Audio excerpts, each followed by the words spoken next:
What is up, everybody? Welcome into another episode of It's Called Football in Jackson. This is our 30th episode of the season, so I know.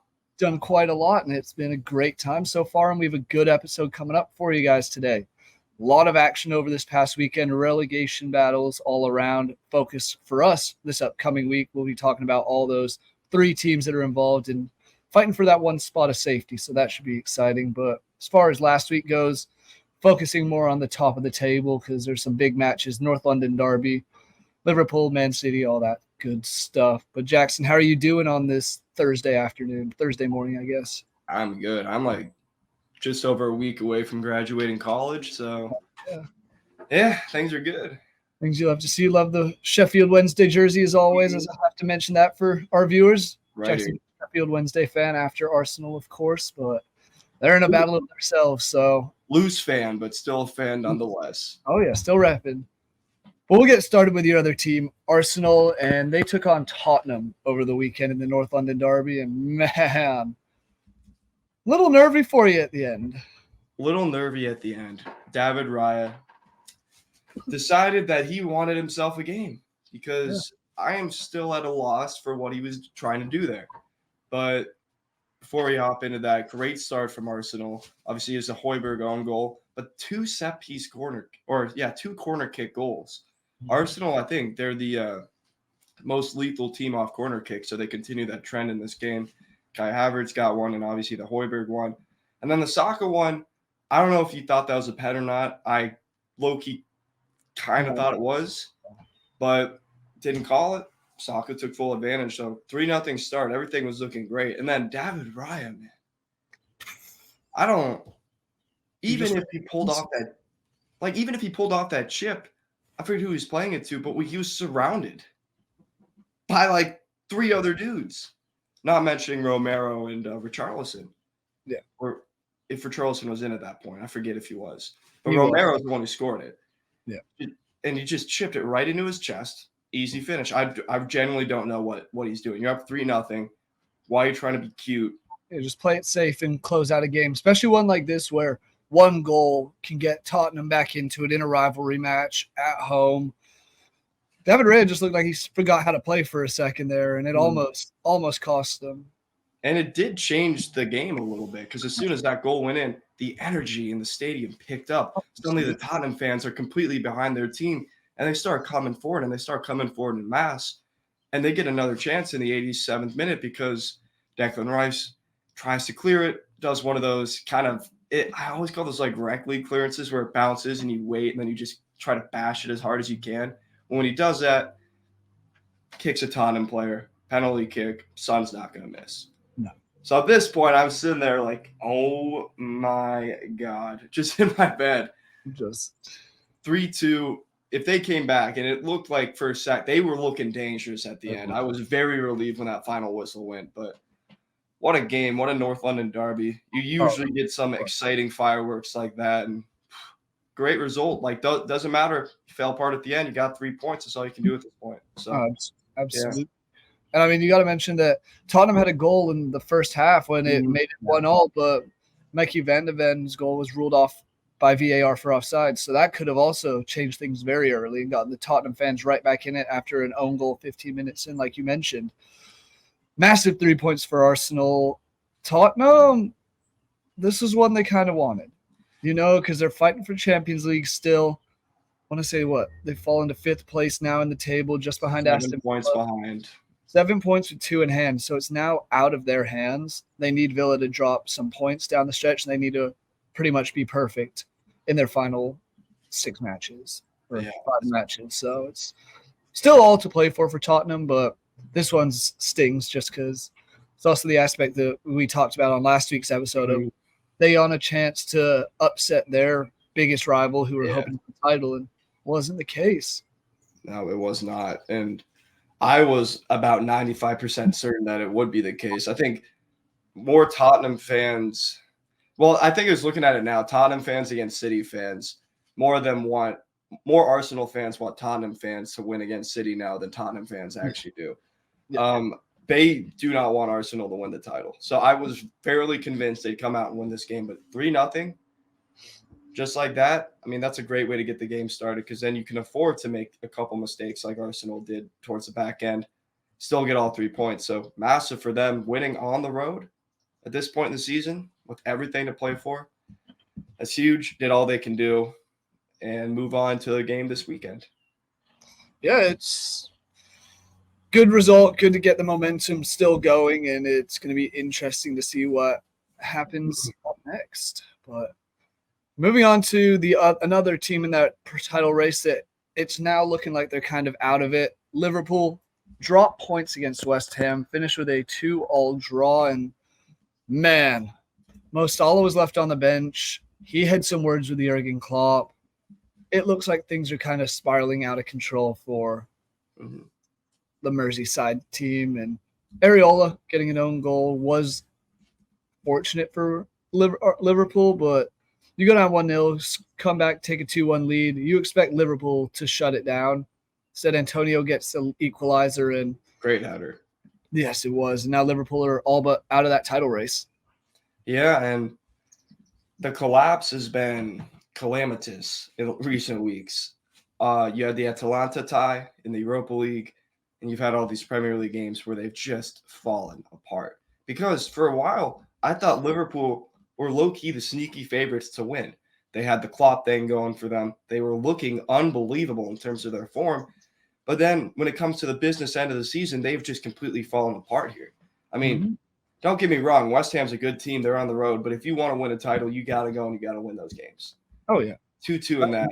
And you see what Arsenal did. They go on the road to an even tougher team and get it done. This is what we expect Liverpool to do, and they've fallen apart. It's what you have to do. And they didn't do it last week against, or I guess it was earlier in the week against Everton as well. Like, just didn't show up. Didn't look like they wanted to play. They looked tired. They looked defeated. And it kind of carried over into this game because you're up 2-1. You had a rough start. Then you're up 2-1. You just got to hold it off. And don't get me wrong, Antonio, great player in the air, but I'm taking Van Dijk, honestly, in the air over him any day. So you just fell apart defensively again. That's 2 games back-to-back where you've given up 2 goals. It's just not been good enough from the Liverpool defense. And I don't know. I don't know what's going on with Mo Salah and Jurgen Klopp. That whole situation is crazy. I can't believe he said that. First of all, keep it in the locker room. What is he trying to accomplish right now? Yeah, because what was his comments or something along the lines of if I talk. When he walked past me, he was like, "If I talk, I'll be fired" or something. There will be fire. Or there will be fire. It's like, dude, why would you do that at this point? Like, I get it. I think they knew at this point they're out of the title race. Like, it is a 2-team race. It was basically a 2-team race as soon as they lost to Everton. Yeah. So this put the nail in the coffin, I guess. Yeah. Liverpool are now 5 points back of Arsenal, 4 back of City. But like I said earlier, City have a match in hand over both of them. So if City wins that in hand, they'll be 7 points, 6 points clear, 8 points clear, 8 points clear. Sorry, it's early. We're not mathing right now. Math ain't mathing. 7 points clear. There we go. Yeah. 55 to 82. That's why we do journalism, not math. But yeah, it seems all but done. And from what was such a promising season for Liverpool when they win the EFL Cup, it's all fallen apart now. Yeah, it has. And it looked like for a bit they could go on and win just about everything they were in. Because at the point when they won the EFL Cup, they were still in every single competition they were in, and they were looking good. They were looking like they could win the Prem. They were looking like they could win the Europa League. I'm still shocked with that Atalanta tie. I really am. That came out of nowhere the first leg. Yeah, especially because they lost 3-0 at home. At home. And Atalanta's a good team, but they're not Liverpool. Liverpool should be beating them. So Atalanta's sitting 6th in Serie A. Yeah. Not good a team, great but season, not like, but it's not one that we expected to see going that way. But. No, not at all. And I wonder if Klopp leaving is having that effect at this point. If they're instead of having the positive effect, which we thought it had earlier in the year, when we're like, damn, look at this team. They're playing like a team possessed. They look like they're playing for something. Now I wonder if it's kind of hidden. Jurgen's leaving. We're going to get Arne Slot, which good manager, but he's not Jurgen Klopp. He hasn't proven he's Jurgen Klopp yet. So I wonder if that's just kind of weighed on them towards the end of the year. And it's just, you're trying so hard maybe to win for Klopp that as soon as one thing goes wrong, everything just goes wrong. I don't know. It's looking like that's what's happening right now. One thing goes wrong and you just completely collapse on yourself. Yeah, it really does. It looks like everything's just, they've kind of given up and now they're feeling the pressure. Klopp still wants them to win, but it's just too much and nothing's getting done that way. Mm-hmm. Meanwhile, we look at just briefly, because it was a relatively straightforward match, Man City goes and gets all 3 points against Forest. They won midweek against Brighton as well. So they look like the best team still at the moment. Arsenal is definitely hot, but Man City has been on an absolute tear as of late. Yeah, they have. And they look like they're just doing what they know how to do best, which is win when it matters. They won five straight wins in the Premier League since that draw against Arsenal. So they've been on fire. To say this, kind of what we expect every year from them, and it's what we see every year. They just look like they know what they're doing, because they do, because they're in this situation every single year.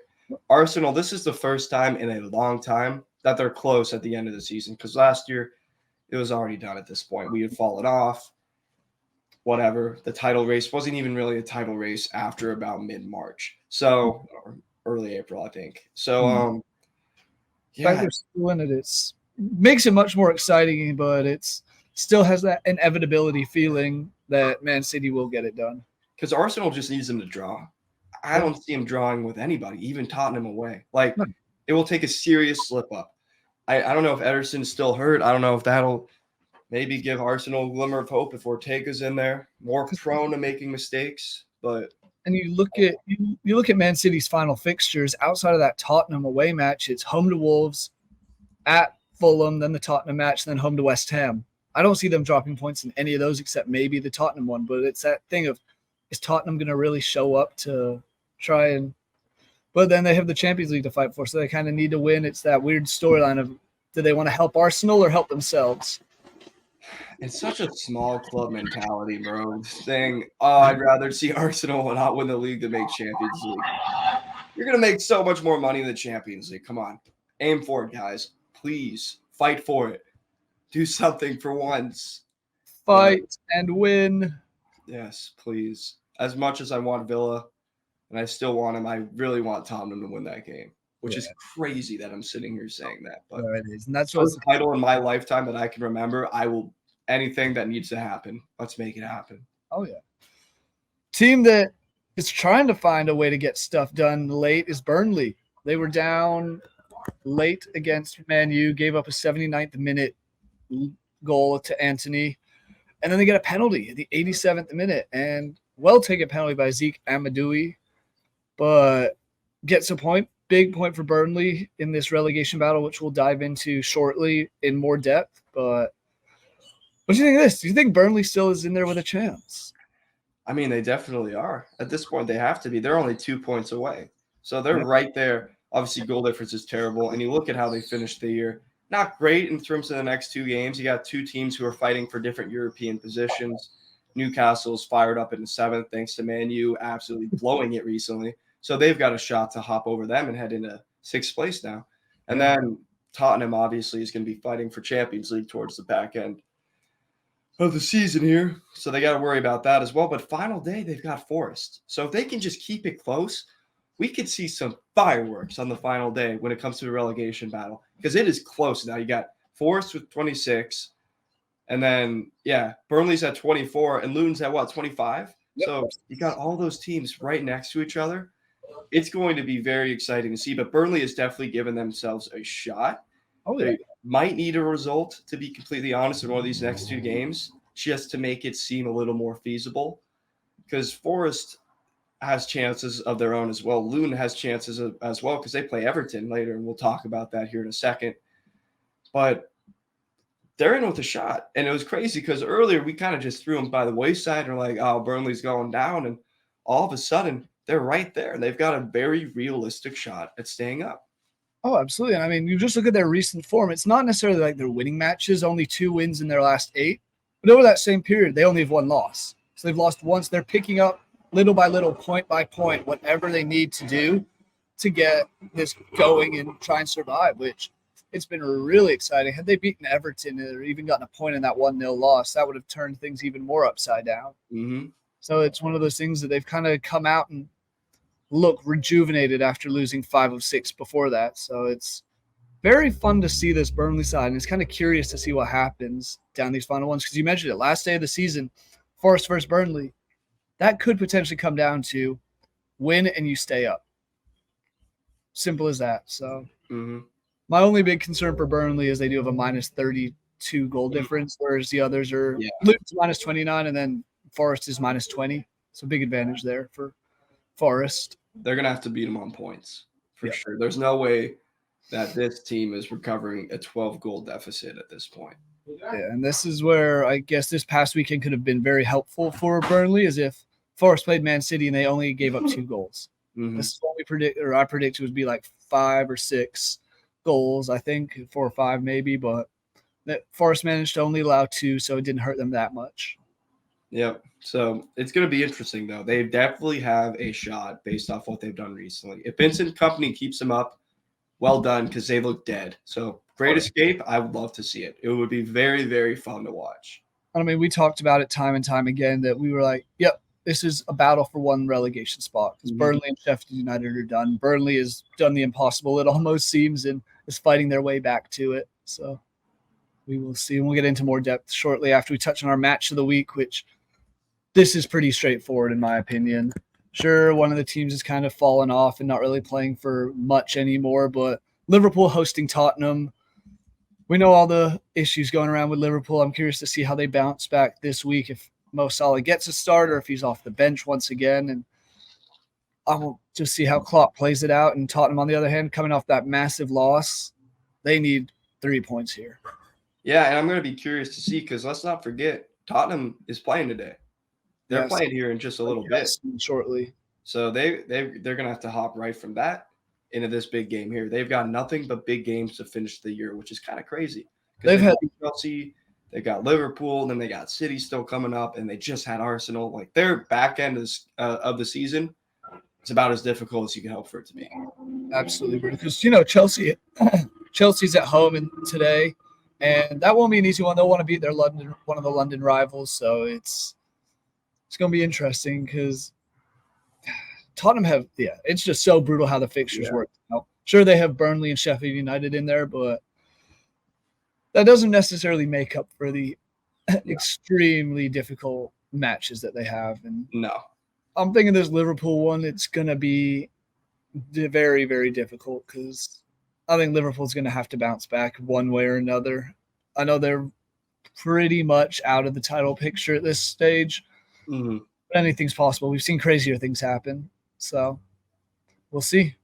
Yeah, I'm curious to see the reaction from both of these teams. Well, Tottenham is going to be more dependent upon what they do today, whether they continue that energy or try to recover again. Because if they lose back-to-back, it's not looking good going to Liverpool. But Liverpool also lose one, draw one. So both teams could be coming in shattered.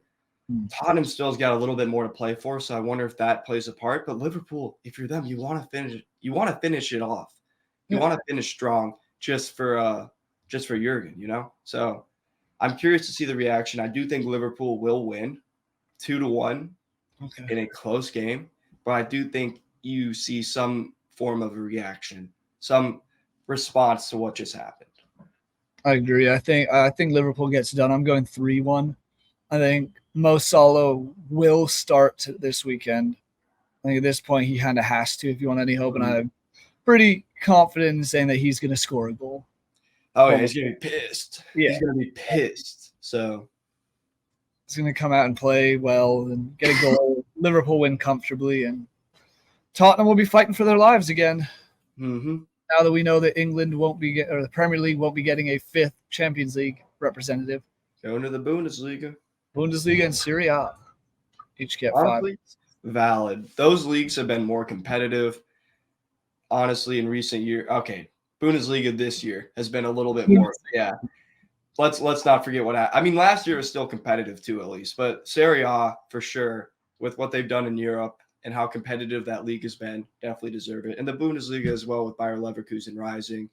Side note, didn't even realize Leverkusen is now 12 points clear. Yeah. Damn. They're flying. They won't lose. They refuse to lose, which is crazy. Yeah, I mean, you see it's like 97th minute equalizer after 97th minute equalizer every week. Mm-hmm.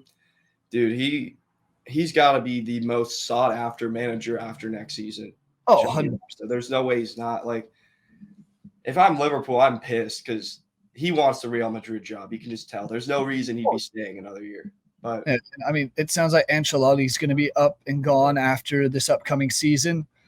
So could you imagine Xavi Alonso managing the Mbappe, calling him arguably the best team in the world? Bring in Hendrick as well. You're going to have so much young talent to grow around a young manager who probably won't leave unless he's told to go. Like, this gives me some Alex Ferguson and Man U vibes, where everyone's going to stay around for a long time and run things for a decade. They will be better than City. They will be the better City. Like, just completely dominant in the league, I think. As much as I love Xavi, and I think Barca has a really good project going right now with Kubarsi. You've got, obviously, Lamal, who's just an absolute baller. And then you've got all these other guys like Fermin. I just don't see him beating this Madrid team. I know this is a Premier League show and we're going off on a tangent, but they are going to be so good with Xavi Alonso's manager, possibly. Whew. They really are. I mean, we didn't have a tangent last week, so we needed one this week, and it's all relevant to who's going to replace Jurgen Klopp. We have that answer. Don't love it, but I don't either. It's like a gross feeling signing.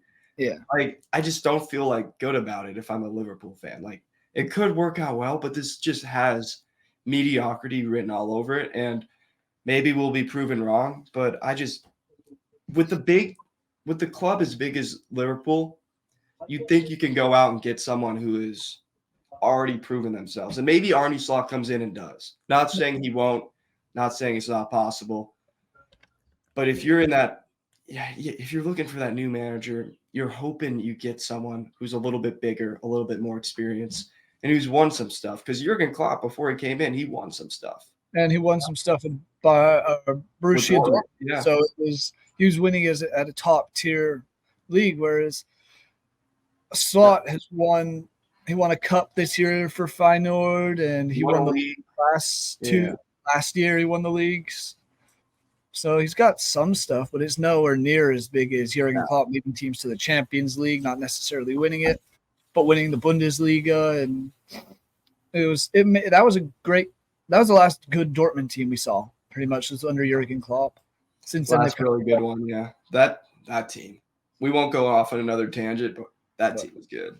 Especially on FIFA. Mm-hmm. So teams that aren't so good, we're getting into our relegation battle stuff now. We'll start with the first match of the week that'll be taking place on Friday. Luton hosting Everton. Everton, I think we can say, are safely up. They have 36 points. They're 10 ahead. I think it is mathematically impossible for them to be caught at this point. Yeah. They're playing for absolutely nothing. Do we see them even try and show up on the field on Friday, or you think this is one that Luton's going to be like, we need to take advantage of them having nothing? Well, again, even though they're technically not playing for anything now, you get more money if you finish higher up in the league. So I'm sure there's obviously the higher ups are like, yo, we got to keep winning. And second, you just want to finish the year as strongly as possible. You set up next year positively. Not saying this will happen, but Leicester City kind of had a similar circumstance the year before they won the title. Looking like they were going to get relegated. Great finish to the year. Carried it over to the next year. Not saying Everton will do it. I am 99.99% confident that won't happen. But you just want to finish the year off well to set up next year. So I think they'll still come out and play, and I do think they'll win, to be completely honest. Luton's fighting for a lot, but I don't feel like they'll stay up. I feel like Burnley, I feel more confident in Burnley staying up than Luton at this point. So, yeah, I agree with you. I think I would lean Burnley, but part of me just wants to see Luton stay up. I really want to. And, Kenilworth Road is going to be rocking tomorrow for this match against Everton, and they have to. That's the thing. Luton does have 2 home matches left, home to Everton, home to Fulham on the last day, away to West Ham in between. So it's some difficult matches by their standards, but it's something that maybe, just maybe, you can get a couple points here and there and fix your survival. So your prediction score-wise? Give me 2-0 Everton. Okay. Yeah. I'm going to go with a draw. I do think Luton will be pumped up enough and Everton will be a little on the quieter side. I think DCL will get a goal because he always seems to now, but I'm taking a 1-1 draw. Okay. Fair enough. Another team who's in the safety spot at the moment, Nottingham Forest, traveling to the worst team in the league, Sheffield United. This seems like a trap game.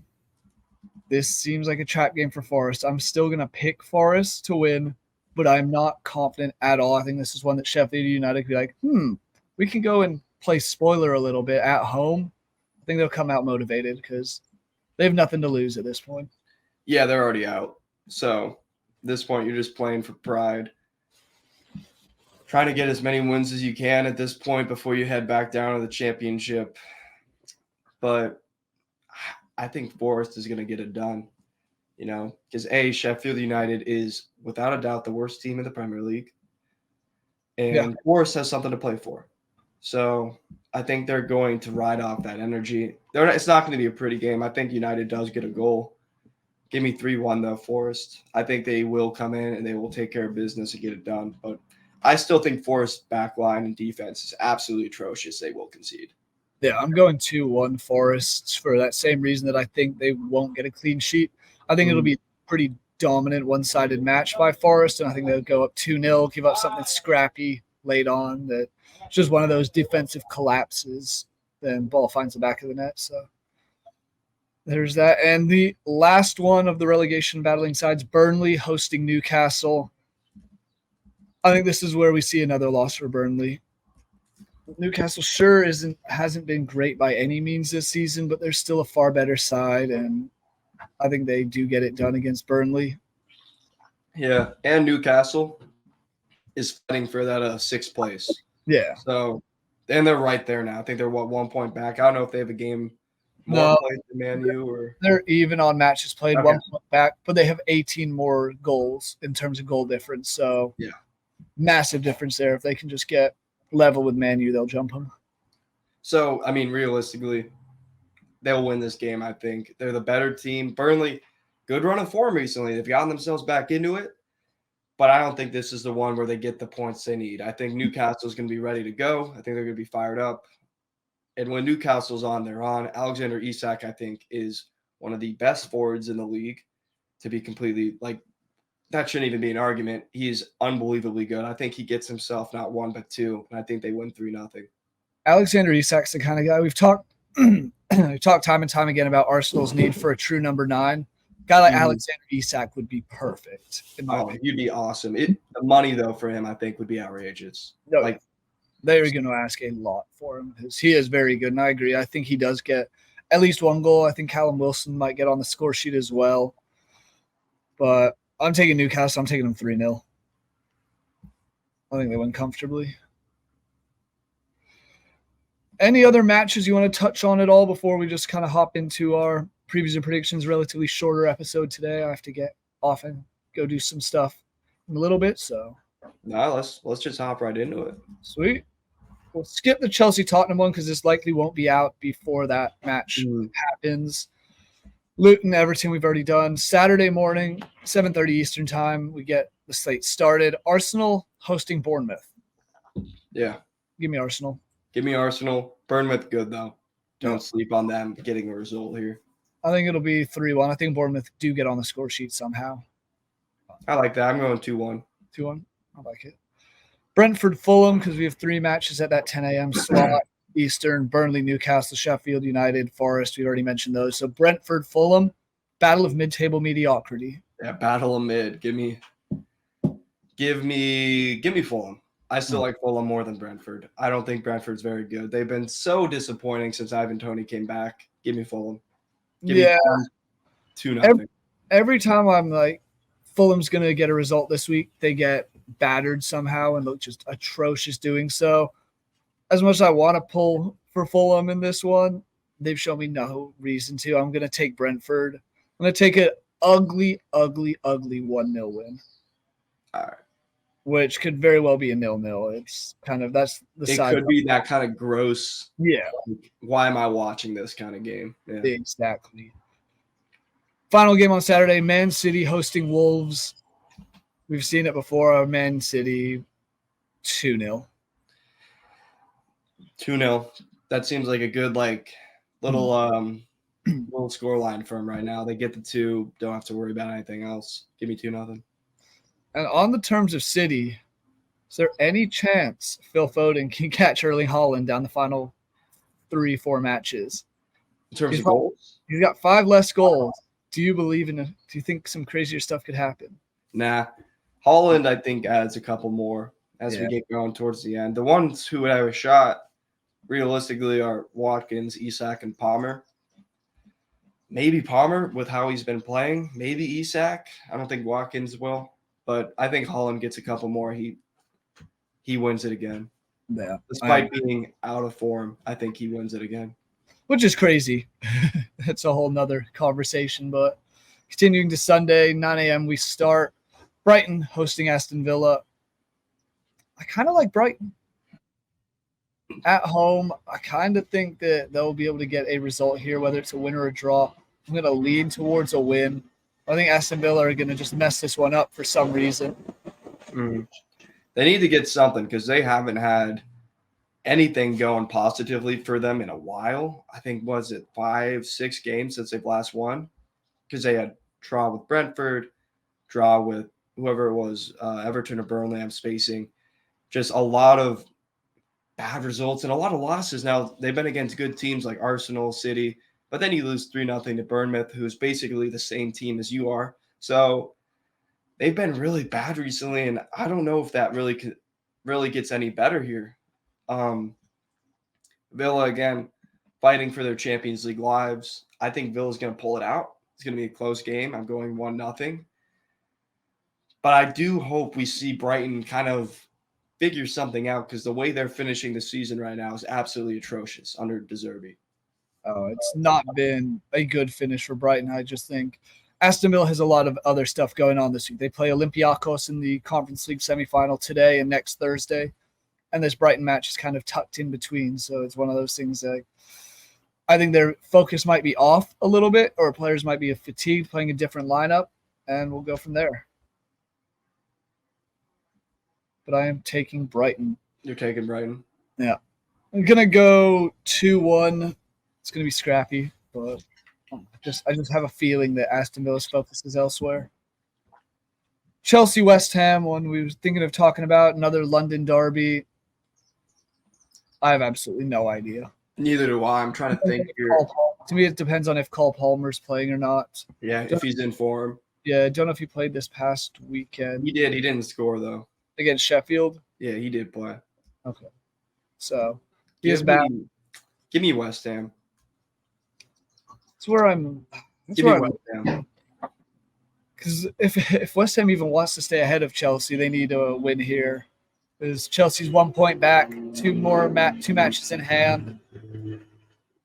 I might lean Chelsea in this one. Go. I think Cole Palmer won't be scoreless 2 games in a row. So I'll go Chelsea. I'll go 2-1 as well. All right. And the final match of the week, Monday afternoon, Crystal Palace hosting Man U.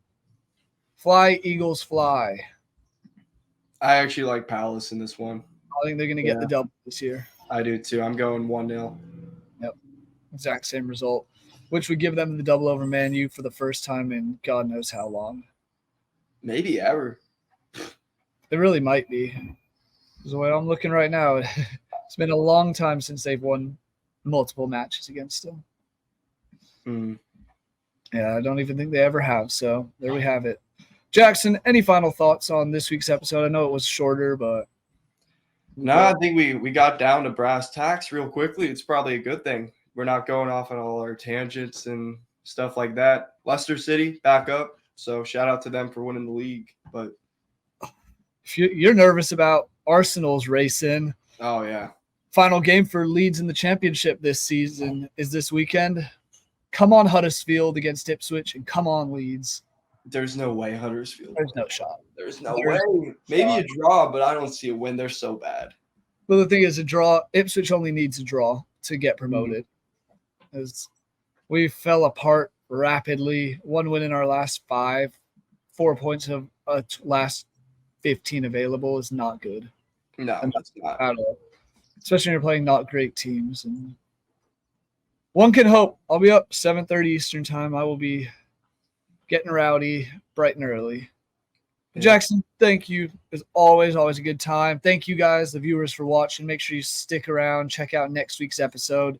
Check out some of our past episodes. See where we went wrong in our predictions, because we have had some long-term predictions. Yeah.